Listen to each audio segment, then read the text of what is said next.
pesakit yang memerlukan rawatan di Gaza di Palestin semakin bertambah. Tidak kira umur, warga tua, dewasa maupun kanak-kanak. Semakin hari, semakin ramai yang memerlukan rawatan.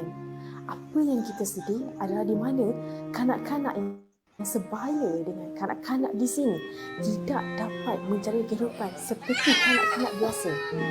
Mereka mengharungi hidup dalam keadaan penindasan, pergolakan dan kecederaan yang mereka perolehi kebanyakannya adalah akibat daripada perang itu sendiri.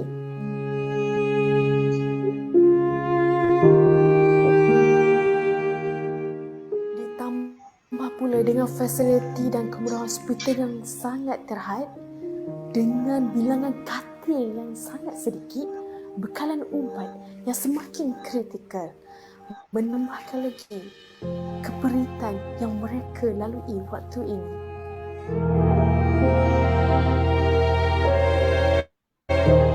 Oleh itu, saya merayu dan mengajak tuan-puan yang berada di luar sana yang menonton video ini untuk bersama-sama Aman Palestin membina Hospital Aman Palestin di Gaza dalam misi memberikan kemudahan perubatan yang lengkap untuk saudara kita yang sedang terus-menerus mempertahankan tanah wakaf milik umat Islam.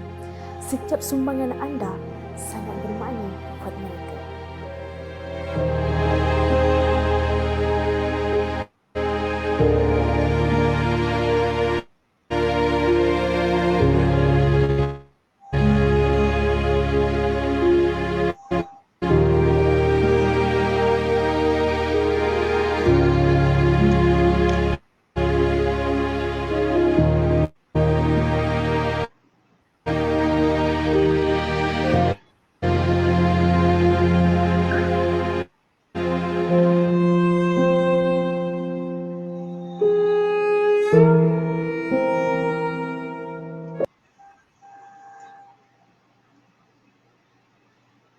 Okay, Ustaz. Assalamualaikum warahmatullahi wabarakatuh. Ustaz, sihat? Alhamdulillah. Alhamdulillahirabbil alamin wassalatu wassalam ala asyrafil anbiya wal mursalin wa ala alihi washabbihi ajma'in. Terima kasih kepada Ustaz Akid Abdullah, pengurus Aman Palestin cawangan Kota Damansara. Apa bang Ustaz, sihat? Orang Penang. Sihat Ustaz? Petang ni kita live dalam slot Medan Ilmu dalam norma baru lah Ustaz, dalam norma baru bersama Aman Palestin Pulau Pinang. Terima kasih Ustaz sebab terima jemputan kami di Aman Palestin Pulau Pinang. Walaupun jauh berjarak bernegeri-negeri, tapi kita dapat bersilaturahim insya-Allah Ustaz. Jadi Ustaz, pada petang ni dekat di hati Ustaz. Dekat di hati insya-Allah Ustaz. Jadi pada petang ni kita nak berbicara Ustaz tentang wakaf. Terutamanya kita dapat faham bahawa wakaf ini amat dekat di hati umat Islam terutamanya. Sehingga kan kita Aman Palestin sendiri adalah salah satu badan yang memperjuangkan satu tanah wakaf milik umat Islam. InsyaAllah Ustaz. Jadi sebelum kita meneruskan agenda seterusnya, saya nak tanya Ustaz, apakah pengertian wakaf yang Ustaz faham, yang boleh Ustaz huraikan sebuah ringkas insyaAllah. Silakan Ustaz. Assalamualaikum warahmatullahi wabarakatuh. Alhamdulillah, wassalatu wassalamu ala Rasulillah wa ala alihi wa sahbihi ajma'in. Terima kasih kepada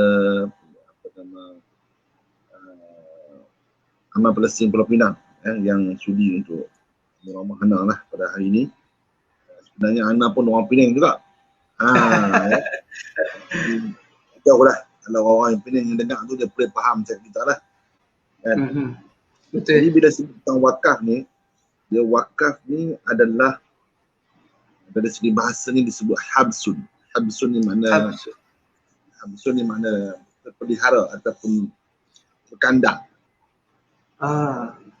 Habs, ya. Habs. Ataupun kita boleh katakan habta yang asalnya dimiliki oleh manusia, dimiliki oleh orang. Sebab setiap orang ni bebas untuk memiliki harta, tapi orang tu dia telah mewakafkan, telah menyerahkan hak harta tu kepada Allah. Haknya kepada Allah. Hak kepada Allah. Jadi siapa Okey, punya Ustaz. Sebelum tu Ustaz, ana ada agak berminat Ustaz. Yang ana faham dalam fiqh mazhab Syafi'i, dia kata harta wakaf ini adalah hak milik Allah Taala Ustaz. Betul? Macam tu. Ya, Ya. okey Ustaz. Terus. Jadi mana dia wakaf itu bermakna tadi al-habsu kan? Bila bermakna habsu mana dia terpelihara. Dia tak boleh dimiliki oleh siapa-siapa. Kan? Dari segi syaraknya wakaf bermaksud seorang itu menyerahkan hak miliknya yang boleh digunakan tanpa susut fizikalnya kepada pengguna wakaf tersebut dari mula wali wakaf hingga ke akhirnya semata-mata kerana Allah. Maka diserahkan hak miliknya kepada Allah. Jadi harta itu tidak boleh dimiliki oleh siapa lepas tu. Maksudnya selamanya adalah hak milik Allah. Dia tak boleh jual beli, dia tak boleh pindah harta. Hak tu adalah hak Allah. Ya, Ustaz. Itu dia makna segi hukum. Dan sebab itu wakaf ni dalam bidang dalam grafik dia panggil al-iqar, benda yang tetap, benda yang tak boleh berubah.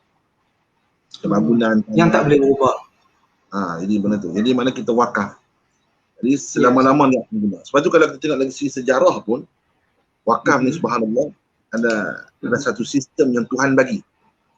Bukan siapa-siapa cari mana-mana yang fikir-fikir buat wakaf, tak ada. Itu dia semua datang daripada Allah. Jadi Allah Subhanahu Wa Taala yang menurunkan atau mensyariatkan wakaf ini.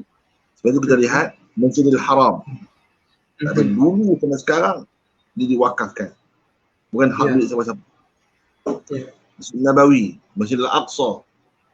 Ya, antara konstitusi wakaf yang terbaik Al-Azhar. Habis 1000 tahun lebih. Dia hak milik wakaf. Jadi orang wakaf akan wakaf untuk Azhar kan. Jadi mana dia hak milik Allah. Jadi orang tak boleh jual belilah. Tak boleh nak ditukar-tukar. Jadi harta tu akan terjamin. Adapun harta manusia ni, macam tanya Ana bagi ni RM500 kat Indah. Kan? Bagi RM500 ni Indah ada hari kan dapat sapu habis setengah kan. Kita belanja apa habis setengah. Kita belanja jadi harta tu hak Indah. Katakanlah 500 ni anak hak bagi hak pada masjid atau pada bangunan, pada amal Palestin.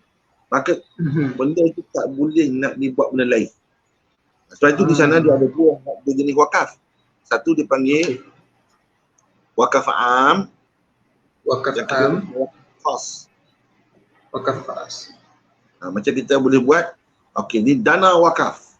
Masuk duit. Tapi untuk wakaf dia tak boleh benda lain. Wakaf dia. Jadi orang boleh buat sama ada nak buat hospital ke, nak buat masjid ke, nak buat tanah kubur ke, jadi boleh buat. Ada satu lagi nama dia wakaf khas. Wakaf khas ni dia khususkan. Saya nak buat sekolah. Jadi masa tu duit tu untuk buat sekolah je. Tak boleh buat benda lain lah. Tak boleh buat benda lain. Itu wakaf khas. Saya panggil. Khas yang untuk tertentu. Jadi itu dia. Itu dia tentang wakaf ya. Jadi di sana juga ada rukun wakaf, dia panggil rukun wakaf sama orang yang nak wakaf.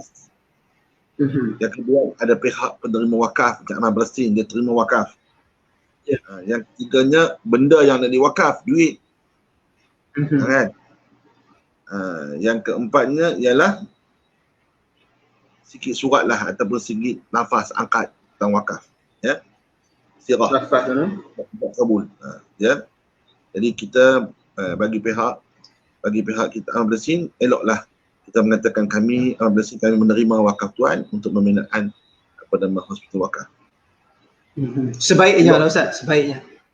Dia termasuklah rukun. Rukun di mana dia kita kena buat. Yalah, betul lah tu. Rukun. Itu. Jadi mana dia? Itu dia wakaf. Jadi makna wakaf. Apa beza wakaf dengan zakat? Ya betul Ustaz. Apa beza? Boleh tak duit wakaf, duit zakat ni kita nak buat wakaf? Ya. Jawapannya tak boleh. Sebab tak boleh Ustaz. zakat dia ada asnaf dia, ada apa nama bahagian-bahagian tertentu. Fakir miskin, orang susah, kemudian ibnu sabil, orang dalam perjalanan, orang menuntut ilmu, kan? Orang pergi perang, itu adalah asnaf zakat. Tak boleh. Jadi mana kita tak boleh campurkan wakaf dengan zakat. Ya. Bermakna dia adalah dua dana yang berbeza, Ustaz. Dua identiti yang berbeza. Ini sikit pencerahan. Jadi kita tak boleh campur, Jadi makna dia di situ, makna dia kita kena asingkan, ya. Jadi wakaf ini saya sebut tadi, makna dia adalah benda yang tetap. Dia tak boleh berubah. Ya. Jadi kita kena, sekarang alhamdulillah Amal Palestin nak buat wakaf hospital, kan. Jadi kita buatlah wakaf hospital. Jadi orang bina hospital tu, selagi kelebihan wakaf ni ialah selagi orang guna hospital tu, lagi tu pembayar zakat, pemberi wakaf tu dapat pahala. Macam kita tengok di masjid, tengok kipas angin pusing, menyu kan. Selagi duk pusing kipas angin tu, selagi itulah dividen masuk dalam kubur orang yang wakaf. Kalau orang yang wakaf dah matilah, pahala dapat. Okey, ya. Itulah tentang sikit tentang makna wakaf lah. Tadi Ustaz ada sebut mengenai tanah wakaf di Masjidil Haram, Masjid Nabawi, Masjid Al-Aqsa. Dua masjid ini insya-Allah terjaga, Ustaz. Masjidil Haram dengan Masjid An-Nabawi. Tapi berlaku sebaliknya di Masjid Al-Aqsa. Alhamdulillah terjaga. Cuma bagaimana pengalaman Ustaz sewaktu Ustaz bertugas dengan Aman Palestin? Masjid Al-Aqsa ni apakah keadaan dia, pengalaman Ustaz yang biasa Ustaz pergi ke sana, kan? Apa pengalaman Ustaz? Ada majlis, dia panggil ada organisasi wakaf ni. Ya. Di sana. Di sana. Organisasi wakaf untuk Masjid Al-Aqsa. Jadi kalau orang nak bagi boleh. Jadi mana dia? Sekarang ni wakaf Masjid Al-Aqsa itu ditadbir oleh kerajaan Jordan. Kerajaan Jordan. Walaupun kerajaan dia Hashimite lah. Walaupun dia berada di bawah Israel, bawah penjajahan Israel, tapi Masjid Al-Aqsa itu wakafnya dijaga oleh Badan Wakaf Jordan. Jadi dia tak senang-senang lah orang nak buat main-main, tak boleh. Jadi mana dia ada entiti dia, ada hak. Jadi kena ada hak dia sendiri. Kita sendiri di Aman Palestin, Ustaz, biasa bawa seorang tokoh besar, Syekh Ikrimah Sobri. Banyaklah pengalaman bersama Syekh. Jadi Syekh kata di sana memerlukan banyak dana untuk penjagaan Masjid Al-Aqsa. Jadi di peringkat Aman Palestin, Ustaz, apa yang kita boleh serve kepada masyarakat, untuk kita maklum kepada masyarakat yang boleh kita jadi orang tengah di antara masyarakat Malaysia khususnya dengan Masjid Al-Aqsa sebagai tanah wakaf umat Islam. Di Masjid Al-Aqsa kita alhamdulillah kita dah dapat membuat beberapa projek. Ya. Itu di Masjid Al-Aqsa. Satu lagi anda nak cerita bahawa yang Masjid Al-Aqsa itu bukan hanya di Masjid Al-Aqsa sahaja. Rasulullah kata sentiasa ada di antara kamu yang berperang dan juga ada kadang kebenaran kalah. Dan kemudian sahabat tanya, ya Rasulullah, di manakah mereka itu? Rasulullah sebut fi Baitul Maqdis wa akna fi Baitul Maqdis. Mereka ada di Baitul Maqdis dan di sekitarnya. Jadi bila kita sebut tentang perjuangan membebaskan Masjid Al-Aqsa, bukan hanya di Masjid Al-Aqsa saja, bahkan seluruh kawasan Syam, termasuklah Syria, termasuklah di Gaza. Okey, bila kita di Masjid Al-Aqsa, ya, Aman Palestin sendiri kita dah ada banyak projek. Korban, banyak projek Ramadan, dan projek-projek pembangunan di Masjid Al-Aqsa sendiri, kan, bersama dengan Syekh Ikrimah. Kita dah beli bas untuk mengangkut itu yang menarik, Al-Murabitun yang datang. Orang Arab ni sekeliling Masjid Al-Aqsa tu jauh-jauh, kan. Mereka nak main tak boleh. Jadi kita beli bas untuk angkut dia orang. Jadi itu di antara beberapa projek kita lah yang telah kita buat. dan termasuk aitam, anak yatim, termasuk jom menyumbang ataupun ibu tunggal kan yang berada di sekitar Masjid Al-Aqsa yang perlu untuk dipertahankan. Sebab Masjid Al-Aqsa tu di sekelilingnya sekarang ni kawasan Masjid Al-Aqsa tu tanah dia mahal, kawasan dia begitu mahal. Yahudi disanggup bayar berapa ribu, sanggup. Macam tanah boleh pindah lah. Yalah, tanah boleh pindah mahal Ustaz. Kalau batas ke nak jual berapa aku boleh beli lah kan. Memang mahal lah. Memang mahal. Jadi begitu juga di Masjid di sini mana dia modus operandi dia lebih kurang dia nak beli. Dia nak beli. Jadi siapa yang kelabu mata memang jual. Jadi kita amal Palestin kita pertahankan bersama dengan penduduk di Al-Maqdisi ataupun penduduk di Baitul Maqdis untuk pertahankan supaya jangan jual. Jangan jual. Jual habis. Tak apalah mereka tak ada duit nak bayar sewa rumah, kita tolong. Jadi mana kita pertahankan orang Arab biar berada di Baitul Maqdis. Kalau pakat berhari habis semua, tak ada orang. Yahudi yang itu. Jadi mana sebahagian pertolongan yang telah kita bagilah ya. Itu tak boleh dana wakaf, itu dana-dana tertentu lah yang kita bagi untuk mempertahankan Masjid Al-Aqsa itu sendiri. Ya. Jadi Ustaz tadi menarik masa Ustaz kata kita nak pertahan tanah wakaf milik umat Islam. Jadi kita tadi di Baitul Maqdis Ustaz. Bagaimana kita di Aman Palestin, saya rasa sedia maklum, rakyat Malaysia sedia maklum bahawa kita di Aman Palestin ada pejabat berpusat di Gaza. Jadi apa Ustaz punya cadangan untuk kepada rakyat Malaysia untuk bersama Aman Palestin untuk meneruskan wakaf-wakaf di bumi Palestin ini, terutamanya di Baitul Maqdis dan Gaza? Apa yang Ustaz boleh cadangkan kepada orang Islam di Malaysia ni Ustaz? Okey, pertama saya nak sebut bahawa Baitul Maqdis pusat dunia. Orang Yahudi dia the center of the world. Center of the world. Dia adalah bukan tanah biasa, bahkan bumi barakah, bumi keberkatan, bumi para nabi. Dan Nabi SAW jauh dari Madinah pun usaha untuk dapatkan Baitul Maqdis balik. Cerita pada kita bahawa bumi adalah bumi perjuangan sepanjang zaman. Jadi Allah SWT menguji kita umat Islam sejauh mana kita prihatin terhadap Baitul Maqdis.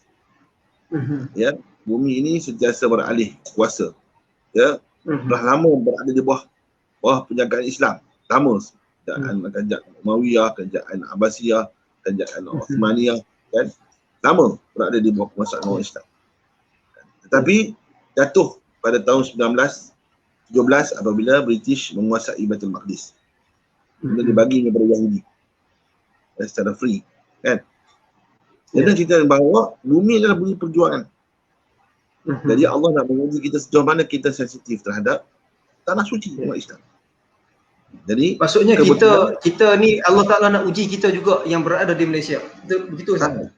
Semua umat Islam, tak kira di Malaysia, di Indonesia. Malaysia. Jadi isu Baitul Maqdis ni bukan isu setempat. Dia ada isu sejagat. Isu sejagat. Termasuk Arab, termasuk umat Islam di Filipina, semua umat Islam. Jadi macam mana tertubuh Aman Palestin?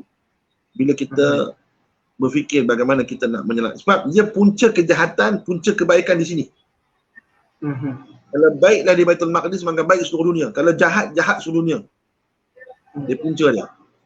Jadi sebab itu kita berusaha untuk membangunkan kembali structure, ya, membangunkan kembali masjid-masjid yang berada di Baitul Maqdis, ya, termasuk hospital kan, kita perjuangkan. Sebab apa? Sebab ini adalah perjuangan. Ya.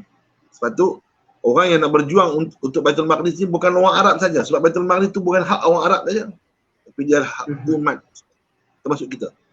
Jadi kita perjuangkan.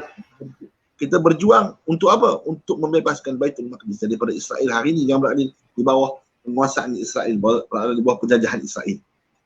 Sebab itu kita yang usaha bagi RM10, bagi RM20, bagi RM5 ke RM1 ke kita bagikan sekupang atau 2 upang, kita juga turut berjihad. Dalam hadis Rasulullah kata, apa nama, Maimunah binti Sa'ad kata, ya Rasulullah, aku ni dah tua, perempuan pula nak pergi jauh kembali, nak pergi macam mana jauh susah. Rasulullah kata apa? Nak kau kirimkan minyak zaitun. Jadi minyak zaitun tu sebagai pengganti dia sampai ke Baitul Maqdis. Walaupun dia tak boleh pergi. Kita jauh, tapi kita usaha untuk bebaskan Baitul Maqdis. Jadi Karam Palestin terpaksa create beberapa, bukanlah create, mana-mana tu dah ada kan. Jadi kita cuba mengwar-warkan balik. Ya. Contohnya amalan wakaf. Kita buat di sini di Malaysia, tak salah kan. Dan jangan lupa juga kita juga buatlah di sana. Tempat kita. Dan anda boleh katakan bahawa derma kita, wakaf kita berikan, insya-Allah dapat pahala jihad. InsyaAllah. Pahala jihad. Sebab apa? Sebab kita tak fikir hari ni punya cerita. Kita nak fikir untuk 10 tahun, 20 tahun akan datang. Biar umat Islam bangun kembali. Umat Islam bangun kembali dengan walaupun derma itu sedikit. Jadi kita ni memberi kesedaran kepada umat supaya prihatin balik. Tengok balik tentang Baitul Maqdis. Walaupun kita hanya bagi sikit, tetapi dia memberi kebaikan yang begitu banyak. Macam cerita itulah, cerita Nabi Ibrahim kan. Dia masuk ke main burung separuh hayat bagi sikit kan. Bila nak padan kan? Tapi itulah perjuangan, itulah usaha yang kita, walaupun sekecil-kecil usaha. Jadi kita nak ajak, walaupun dia kata aku nak buat wakaf RM10 je, tak apa. Kan? Jadi makna kita akan usaha dapat seramai orang untuk memberikan saham kita untuk berjihad di Baitul Maqdis. InsyaAllah doakan ya kita semuanya dapat pahala syahid kerana kita membela Baitul Maqdis, insyaAllah. InsyaAllah Ustaz. Apa sebelum kita berakhir Ustaz, ada satu soalan last. Sebelum kita berakhir Ustaz, ana nak tanya Ustaz sebelum Ustaz berakhir, kita nak main satu VT untuk tontonan semua. InsyaAllah sebelum jangan tutup dulu Ustaz, kita nak tengok dulu VT yang last ni untuk pemakluman kepada orang yang tengok kita, yang bersama dengan kita, insyaAllah. Ada orang tanya, ada soal jawab ke? Boleh jawab soalan ke Ustaz? Boleh. Kalau boleh jawab, jawab. InsyaAllah Ustaz boleh. Sebelum tu kita main VT dulu Ustaz. Kita main satu VT untuk mengenai projek wakaf Aman Palestin di Palestin, insyaAllah Ustaz.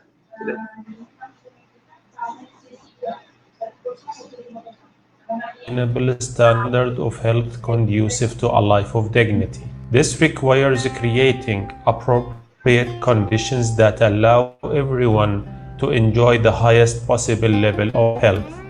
The right to health does not only imply the timely provision of healthcare services, rather it extends to the provision of underlying health determinants, such as clean and potable water, adequate sanitation, adequate supplies of food, safe nutritious food, safe housing, and healthy occupational and environmental conditions, as well as mental health. But this is an ideal life and does not apply to the Gaza Strip. Citizens in the Palestinian territories in general and in the Gaza Strip in particular suffer from serious violations of their health rights due to the disastrous level of health care provided to them, due to the recurrent repercussions, violations, and attacks of the occupation on the health conditions. As the occupation state, with its siege and systematic attacks on the Gaza Strip since 2006, have worsened and destroyed the health conditions, as the occupation forces have prevented the development of the health sector, and through its repeated aggression, targeted health facilities and medical personnel. For long, heavy years, the blockade imposed on the Gaza Strip has resulted in the shortage and lack of medicines, medical equipment, and special construction materials to hospitals and other things necessary for health sector services. The disastrous reality of life in the Gaza Strip was also reflected in the psychological state of the residents of the Strip, beginning from the absence of the minimum necessities of life, alongside to poverty, lack of horizon of Gaza youth, dark future, unemployment, and continuous suffering in education, traveling, work, medical treatment, and ending with the presence of the global pandemic COVID-19. All these factors and more have affected the mental health status of Gaza residents and caused stress and mental disorders to a huge number of psychological patients in the Gaza Strip.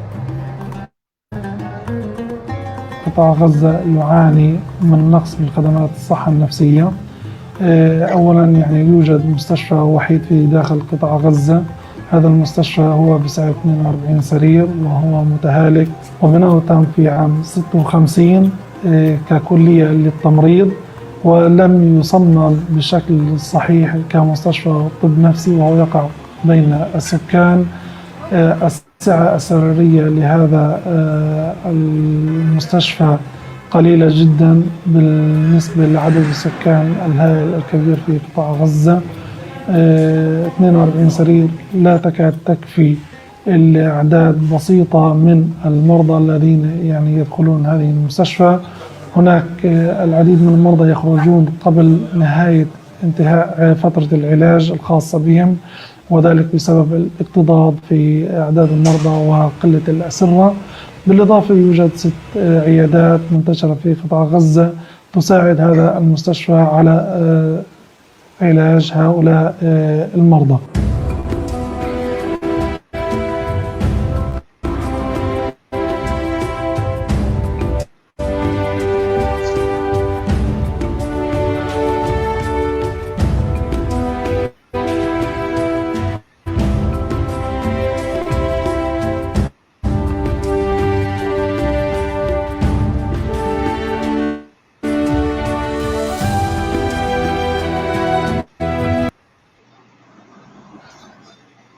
InsyaAllah Ustaz, itu sedikit selingan sebelum kita meneruskan untuk slot yang terakhir petang ni insyaAllah. Sebelum tu Ustaz, boleh ikut ada satu soalan daripada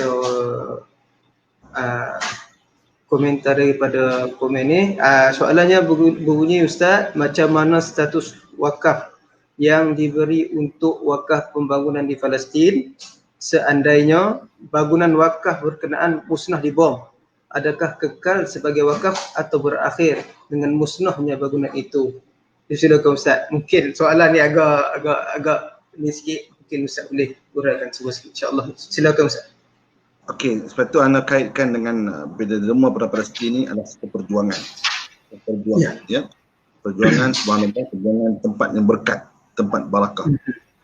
Ya. Jadi bila ada orang sebut, Ustaz, kan kita dah bina Masjid Al-Qassam, kemudian runtuh, kena bom.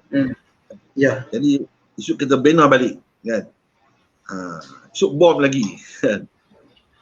Dia 100 kali dia bom, kita akan bina balik. Tengok tu semangat. Ya, biar 100 kali dia bom, kita akan bina balik. Inilah perjuangan.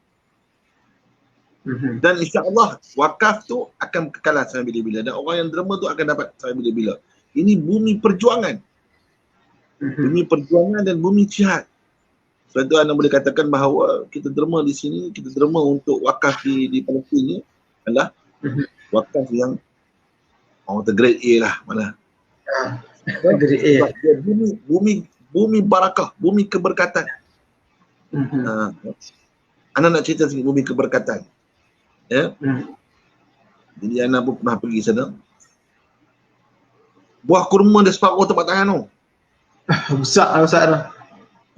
Kau berkat semua tempat tu. Anak-anak berkat je ni. Limau yang terbaik, limau daripada Jaffa. Limau yang terbaik. Di satu daerah. Satu daerah di Palestin lah. Jadi nak cerita itu kan. Buah labu dia sama besar dengan orang. Kau berkat semua. Barakah. Sebab tu Israel tahu benda tu. Dia tahu benda tu. Sebab tu dia hendak sangat. Jadi kita walaupun 100 kali untuk kita akan buat balik insya-Allah. Kita yakin. Kita jangan putus asa dan jangan fed up. Inilah perjuangan. Kita akan bangun balik orang Palestin. Dan mereka inilah yang akan berjihad membebaskan Baitul Maqdis insya-Allah. Jadi saya berterima kasih kepada penderma-penderma jom menyumbang termasuk kafalah, termasuk teman anak yatim. Tu ingat tu bukan hari ni, 20 tahun akan datang mereka ni akan berjihad. Ya. Lawan Israel. Jadi kita harap insya-Allah sumbangan tuan-puan bukan sia-sia. Tak ada sia-sia. Bahkan dia dinilaikan dengan pahala jihad. InsyaAllah. Jadi Ustaz, soalan tadi menjadi jadi terakhir. Sebelum tu minta Ustaz khulasahkan semua yang apa yang kita bincangkan selama lebih kurang dalam setengah jam tadi dengan apa projek yang Amal Palestin buat, apa yang boleh Ustaz simpulkan. Silakan Ustaz untuk terakhir kali. Ana bila anda sebut tentang wakaf ni, sebab ana kebetulan dulu anda dah kerja dengan kumpulan wakaf An-Nur Johor Bahru. Ya. Jadi sebab apa wakaf? Sebab harta dia adalah harta yang tidak ada tak tirih orang kata. Sebab tu Johor dia buat syarikat wakaf dah apa dah. Dan ceritanya bahawa kita nakkan kita kena bina kembali ya, isu wakaf ini kerana dianya akan berjalan lama. Dia akan berjalan lama dan juga akan beroperasi secara lama. Kan? Dan sebab itu bila sebut wakaf ni, dia akan mengkayakan umat Islam. Dia akan mengkayakan umat Islam. Sebab kita akan mengumpulkan duit itu secara ramai dan insya-Allah kita akan bangunkan satu bangunan hospital wakaf. InsyaAllah akan memberikan manfaatnya pada umat Islam. Jadi insyaAllah hospital wakaf. Ya. Jadi hospital wakaf ni, sebelum ni kita dah Amal Palestin dah berjaya buat Masjid Al-Qassam, Masjid Asy-Syafi'i. Ya, kita dah bina. Mana kita dah ada pengalaman dari segi pembinaan masjid, pembinaan Mahat Tahfiz. Dan hari ni insyaAllah kita insyaAllah akan berjaya membuat hospital wakaf di Gaza. Dan jangan ragu-ragu lagi tuan-tuan dan puan-puan. Ya. Jadi ini dah ambil peluang ini walaupun hanya menyumbang sedikit. Ya. Ini nak masuk bulan Ramadan ya. Kita kadang teringat kat orang tua kita yang dah meninggal dunia. Ya. Jadi apa salahnya bagilah sedikit duit kita itu. Kalau tak mampu himpun duit adik-beradik. Ambil beli satu lot RM500. Himpun kalau 10 orang baru RM50 kan. Himpun bagi atas nama mak ayah saya untuk saya nak bawa wakaf untuk mereka yang dah pergi.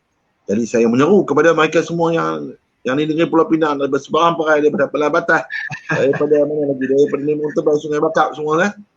Itu betul orang Penang lah tu. Kalau dia sebut boleh sebut semua tu orang Penang betul lah tu. Penang betul lah.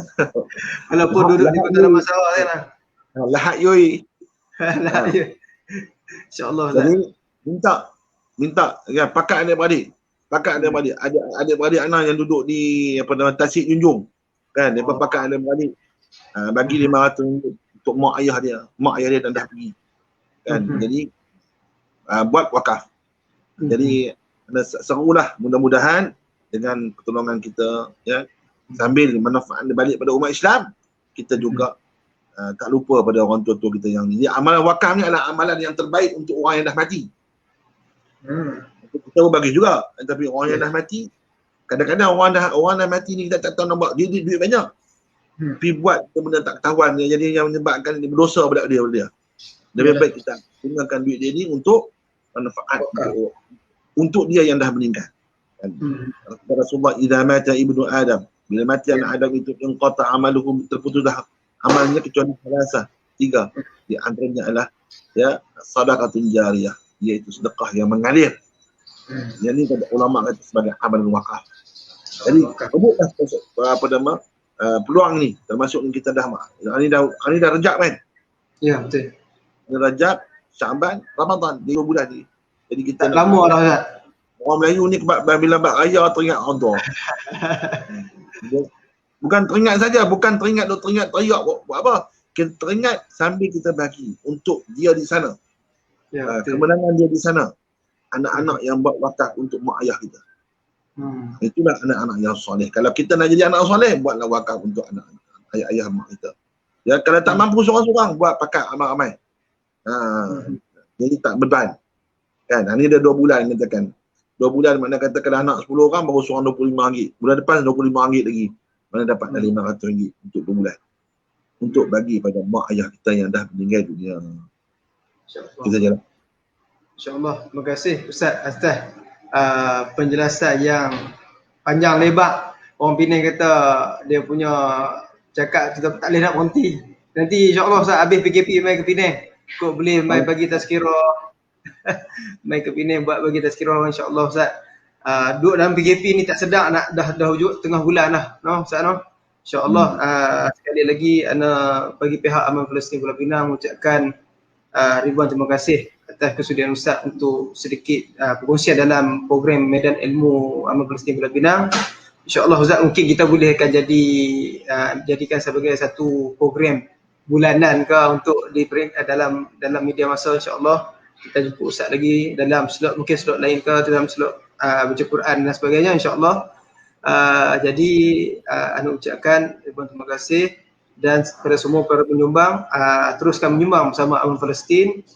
Berbagai projek kita laksanakan di Aman Palestin walaupun waktu PKP kita sentiasa membuka ruang dan peluang kepada semua masyarakat di amnya di Malaysia khususnya di Pulau Pinang insya-Allah Ustaz. Jadi ana sudahi dengan Assalamualaikum warahmatullahi wabarakatuh. Baik, Ustaz.